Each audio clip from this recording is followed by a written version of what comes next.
Coming up on Business Incorporated. Egypt and Russia partner to ensure food security for Africa.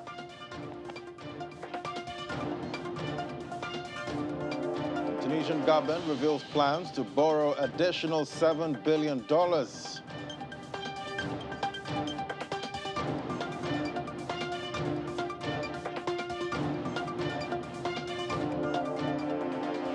Tanzania signs $1.9 billion rail contract with Turkish firm.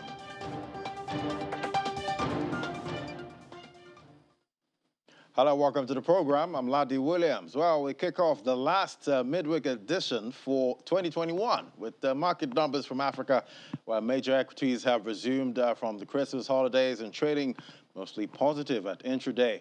Well, Santa hasn't quite made it to Nigeria as the NGX was trading low at intraday, down marginally by 0.06%, while South Africa's main index rose by 0.6%. Elsewhere, Egypt was in positive territory at intraday, up slightly by 0.07%. Meanwhile, Nairobi Stock Exchange closed Tuesday's session in the red. Now to the Middle East, there's negative sentiments at intraday. The Abu Dhabi index was down 0.18%, while Dubai's index stumbled 0.63% at today.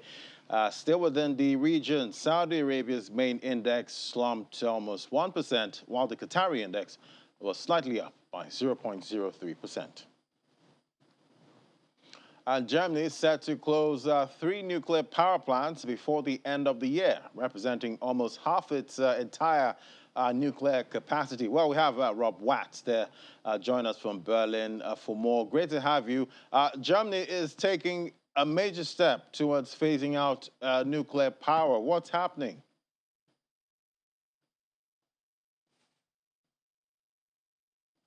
Well, by the end of this year, so 2021, this month, Germany is on course to switch off 3 of its nuclear energy sites. And between them, they provide almost half of Germany's nuclear energy. But that isn't the half of it, quite literally. By the end of 2022, the rest of Germany's nuclear power plants are also due to be switched off. It's part of a total phase-out of nuclear power here in Germany that's been enshrined in law since 2011. That's because of the Fukushima nuclear disaster, which happened in 2011, which just added to existing concern about nuclear power in Germany, particularly following on from the 3 Mile Island incident and also the Chernobyl disaster. There's been a long history of opposition to nuclear power in Germany, and this decision was taken in 2011 to phase out nuclear power completely by the end of 2022. So we saw in, for example, 2010 that nuclear power is providing 22%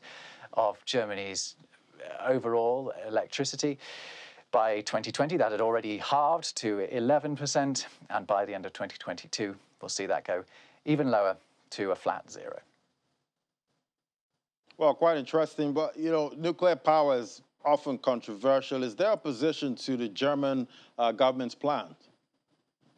But there is opposition to the switch off based upon 2 things. The first one is that Europe is in the middle of an energy crisis. There simply isn't enough power to go round at the moment. Gas prices are soaring, oil prices are soaring, coal prices are soaring, and there's a real energy crunch. So it's seen as just about the worst possible time to be switching off key sources of energy here in Europe. The second point is an environmental point. Now, nuclear power is relatively low, in fact, very low in CO2 emissions. Now, to make up for the shortfall in energy provided by the switch off, Germany is planning to burn more coal and more lignite over the next few years, which of course are very high in CO2 emissions. They have to do that because wind and solar power just aren't ready to take up the slack that's left by the nuclear power phase out. So those are reasons that people are against it, but it has to be said that the nuclear phase-out does enjoy a great deal of support here in Germany. As I mentioned earlier, there's been a long history of concern about nuclear power here, and back in 2011, when this legislation was passed by the German parliament, it did pass with a significant majority. Well, right, quite a lot of concern there, but are other European countries taking a similar approach to Germany?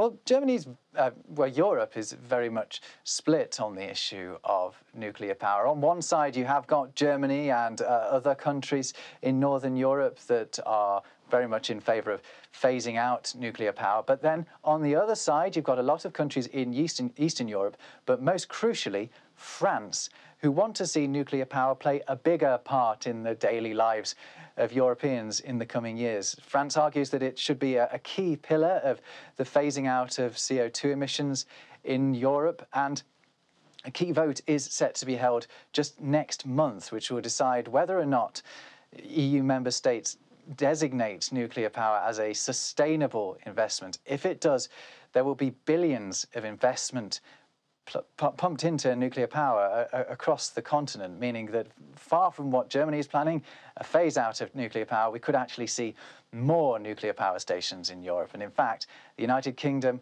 and Poland joined France in planning exactly that. All right, that's Rob Watts right there in Berlin. Thank you so much, Rob. Well, now to the UK, where we see optimism trailing the UK economy. Let's bring in Juliana now for more. Great to have you, Juliana. Well, some economists believe the UK economy is set to make the most rapid recovery from the pandemic among G7 countries, returning it to where it was before COVID by the spring. What's stoking optimism here? Yeah, some pretty decent optimism amid a really uncertain period. As you said, economists, quite a number of economists actually, from Goldman Sachs to S&P Global, they've all predicted that in the coming year, British GDP will rise between about 4.5 to 4.8%. This is much higher than Britain's G7 counterparts, lower than what we're expecting this year, which is about 6.8%, but still that 4.4 to about 4.8% figure is enough to put us before we were when COVID hit the global markets, which is February 2020. Now, the US, they're predicting a rise next year of about 3.5%, some lows in Japan of about 2.2%. And I think one of the main reasons why, Laddie, is because of the successful vaccination rollout. Britain, of course, were the first to administer the AstraZeneca jab. It's been such a long time ago now. It's just over a year ago, and they were pretty rapid in doing so. Even with the booster jab, over 30 million people have had a third vaccine of COVID. And this really matters because, of course, earlier this year, when the Delta variant really hit hard, particularly on the European continent, Britain had more defence because most people had already received, if not one, they'd received at least 2 vaccinations, and it hit during the summer. Lockdown had lifted. We know that COVID is easier circulated in enclosed spaces. So the fact that Brits were out, the sun was shining, and they were all jabbed, I think this plays a key role in why the figure for next year is so high. Quite interesting. Well, most stocks, the FTSE 100 opened, higher in early trade as trading resumed after the city's Christmas break. How's it looking at intraday? Yeah, looking pretty decent. We've had the long extended Christmas break because Christmas fell on the weekend, so 2 bank holidays. After that, a lot of economists had predicted that perhaps the FTSE would be starting off in the red, but no, it hasn't been that way. It started off pretty high. In fact, so high, it's one of the highest openings it's had in over a year. The FTSE All-Share in intraday is up. It's up by 1.06%. The FTSE 100 is up by 1%, and the FTSE 250, the domestic market, the highest opening at 1.26%. In the currencies market, the British pound, though, is down on the US dollar by 0.09%, though up on the euro by 0.17%, and also up on the Japanese yen at intraday by 0.12%. Entain, the owner of Ladbrokes, and Next, the juggernaut retailer, they're the biggest risers on the FTSE today. Right, I'm sure investors are quite giddy right now, but how are investors and analysts expecting the FTSE to end the year? Yeah, it's an interesting question. I think at the moment the FTSE is hovering around the 7,500 mark, 7,500 points.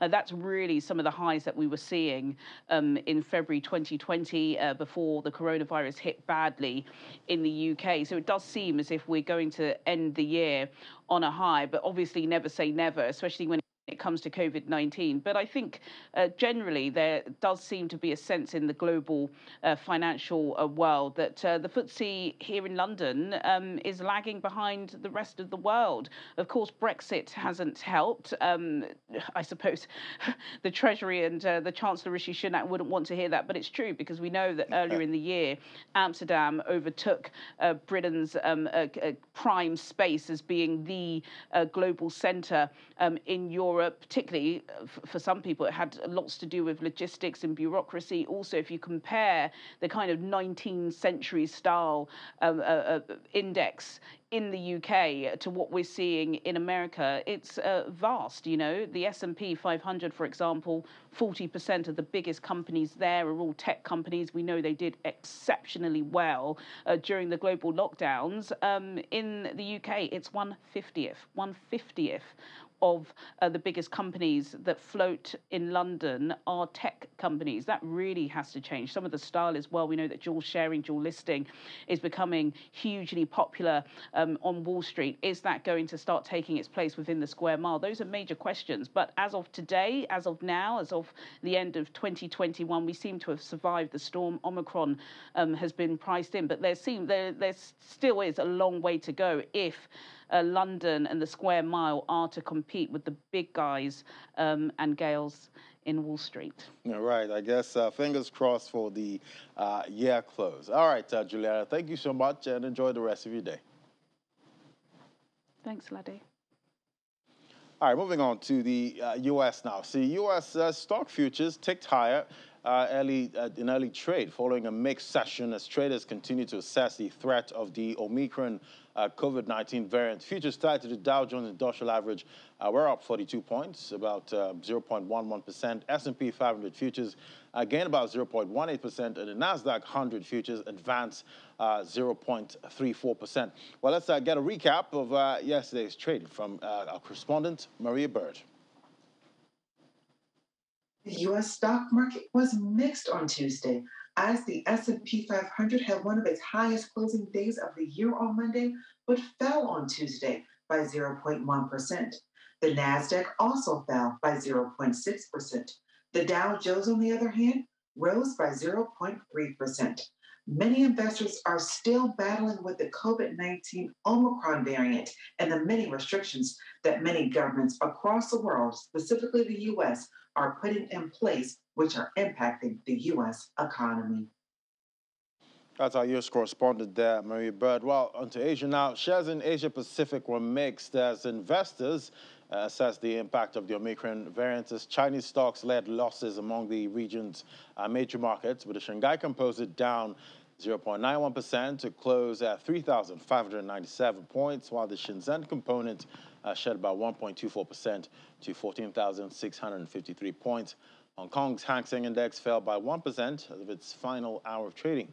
Nikkei 225 in Japan slipped 0.56% to close at 28,906 points, while the Topix Index also declined 0.3% to finish trading at 1,998 points. South Korea's Kospi fell 0.89% on the day to 2,993 points.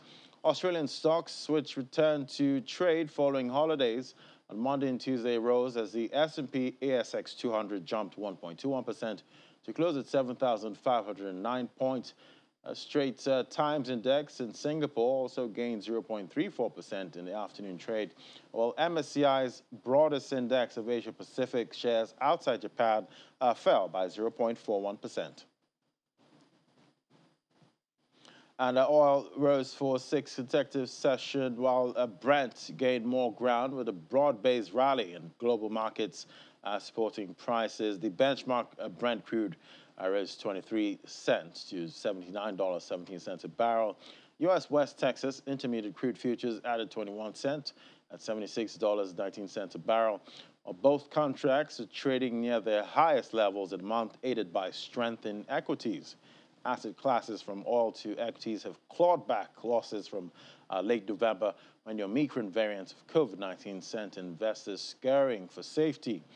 Delay in Britain and France in imposing more COVID curbs before the year and also excited investors as the worst fears over the impact of the variant have subsided investors return to risk assets.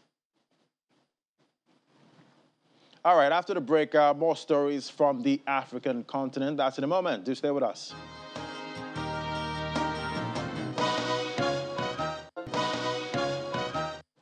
Welcome back to watching Business Incorporated live on Channels Television. Now to our next conversation. Turn our focus to African commodities like grains and cocoa. Earlier this month, the UN reported that global food prices are their highest in a decade and on a rising trend. Well, let's get an outlook for these commodities from Ted George, founder and chief narrative officer at Cleo's Advisory UK. Great to have you.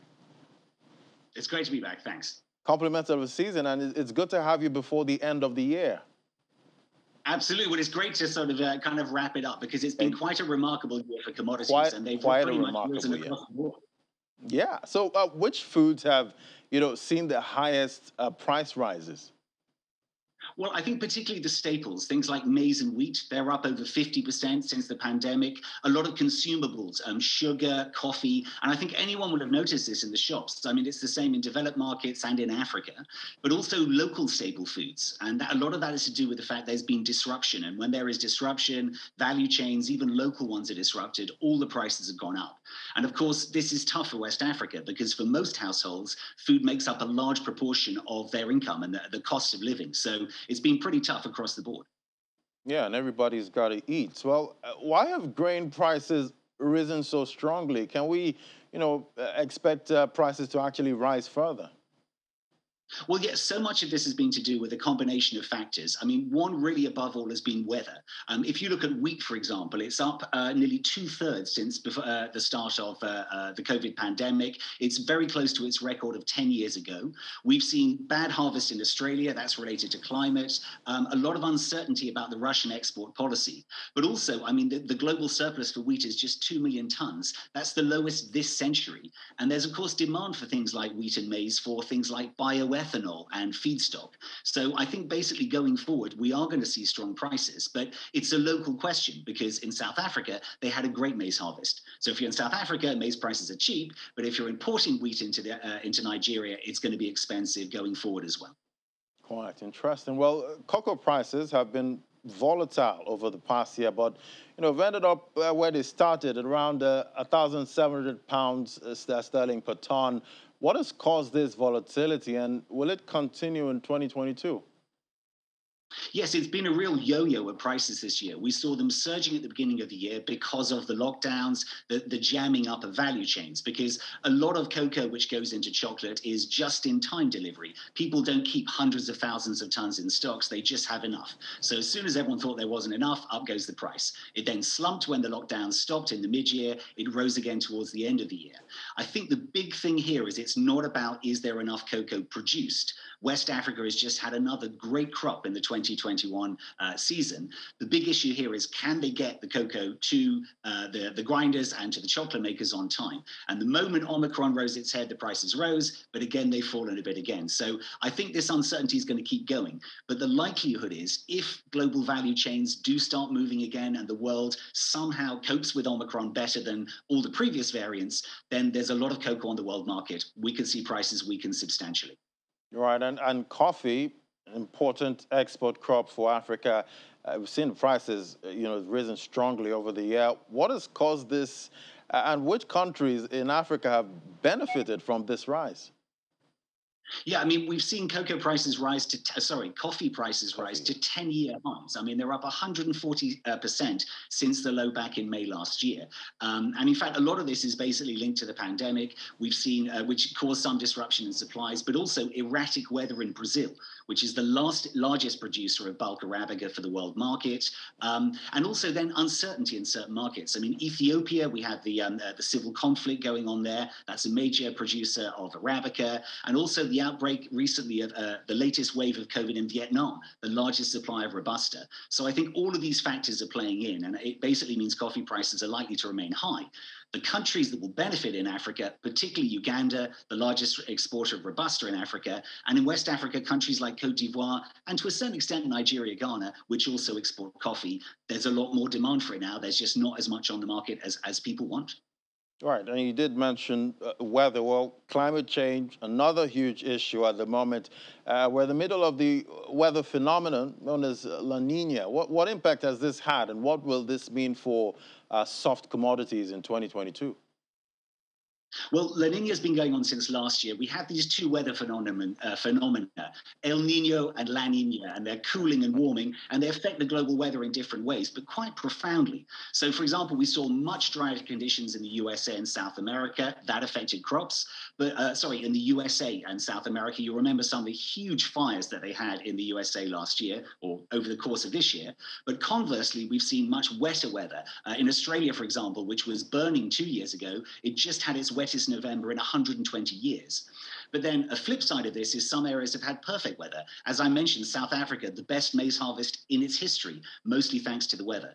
So the trouble is we have climate change ongoing, we're very aware of. That is disrupting weather patterns. And then we have a natural phenomena of disrupted weather. So I think the real thing is expect instability coming forward, but there will be winners and losers from La Nina, as there always are. Winners and losers. All right, Ted. Well, we'll look forward to 2022. Ted George, Chief Narrative Officer at Cleo's Advisory. Always great to talk to you, and compliments of the season. Indeed, and Happy New Year to you all. All right, moving on now, we see Egypt and Russia in a partnership to establish a logistic free zone in Cairo to store grains at an initial capacity of 1 million tons per year, in a move that would greatly contribute to food security in the largest country on the African continent and benefit neighboring countries as well as the economy in both Cairo and Moscow. Both countries are major trading partners as Egypt's government imports wheat amounting about 5.5 million tons in 2021, in addition to about 3.5 million tons secured locally from farmers, and while Russia is one of the largest wheat exporters in the world. Analysts believe the Egyptian market will open the door for Russian products to enter the huge African market, and this partnership will not only secure stability for the strategic commodities for Egypt and other African countries, but also it will also bolster the Egyptian-Russian influence in Africa. And the Tunisian government has revealed plans to borrow $7 billion more from foreign lenders and domestic sources to stimulate the country's economy next year. This additional borrowing will bring the government's debt to about 82.6% of GDP, as Tunisia has suffered years of economic woes due to COVID-19, high inflation and unemployment at around 18%. Meanwhile, foreign debt in 2021 hit 100% of GDP. Tunisian finance minister confirmed the government is also hoping to reach a bailout deal with the International Monetary Fund as negotiations with the IMF will start at the beginning of 2022. Tunisia's previous government had been in talks with the IMF over a new bailout package.